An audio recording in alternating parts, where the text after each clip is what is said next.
Kung isa kang computer store owner or computer technician at meron ka ng negosyo ngayon nagtatanong ka or baka inaalala mo na baka malugay yung negosyo mo. Tapusin nyo po yung video na to dahil meron akong isi-share sa inyo kung paano natin maiiwasan na malugay yung negosyo natin. So sa mga hindi pa pala nakakilala sa akin mga boss, no, ako nga pala si Roger Silvido.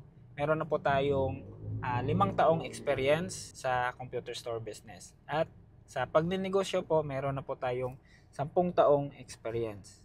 Sa isang kumpanya mga boss, hindi talaga natin maiiwasan na malugi. Ngayon, ano ba dapat yung gagawin natin para ma-prevent natin na malugi yung isang kumpanya? So para sa akin mga boss, no, ang isang bagay na dapat mong i-implement sa iyong company ay yung tinatawag na core values. Ayan. Ang daming core values ng isang company. At ngayon, magbibigay ako ng isa. So, isa sa core values na meron kami dito sa Blue Arm Computers ay yung tinatawag na quality.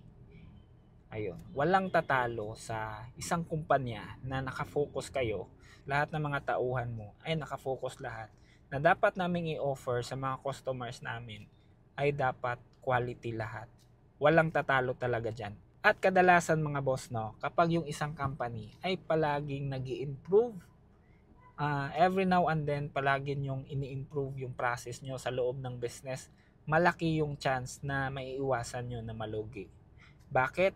Dahil every time na palagi kayong nag-improve sa process nyo, sa lahat ng bagay, sa products and services nyo, or paano kayo nakikitungo sa mga customers nyo, sa customer service, ayan, after sales, kung lahat ng yan, binibigyan mo ng pansin para ma-improve lahat, malaki yung chance na hindi ka malulugi sa negosyo mo. Dahil domino effect po yan.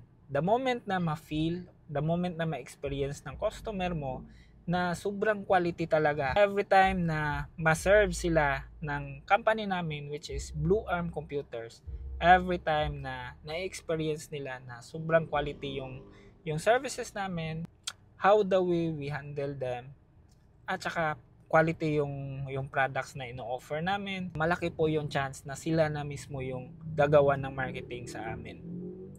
Sila na mismo yung magsasabi sa mga kaibigan nila na dito kayo bibili sa Blue Arm Computers dahil ang ganda po ng customer service nila, ang ganda po ng mga products and services nila. Ang punto ko talaga mga boss is to focus on improving the quality of your products and services. Sinishare ko po ito sa inyo mga boss dahil isa sa pinaniniwalaan ko mga boss ng isang computer store na palaging nag-i-innovate, malayo talaga yung mararating. At if I say malayo yung mararating, it means to say na may iwasan nyo talaga yung pagkalugi. Dahil hindi ka maabutan ng pagkalugi. Dahil ikaw mismo as an owner or kayo lahat sa company ay palagi kayong nag-i-innovate. Palagi kayong nag-iisip ng paraan kung paano nyo ma-improve ang quality ng products and services nyo. At lahat ng total package ng experience ng customer nyo. If you keep on innovating everything, lahat sa operation, sa products and services, sa loob ng isang computer store, malaki yung chance na maiwasan mo talaga na malugi yung company mo. So ayun lang mga boss, sana meron kang natutunan dyan. So see you in my next vlog mga boss. Bye bye!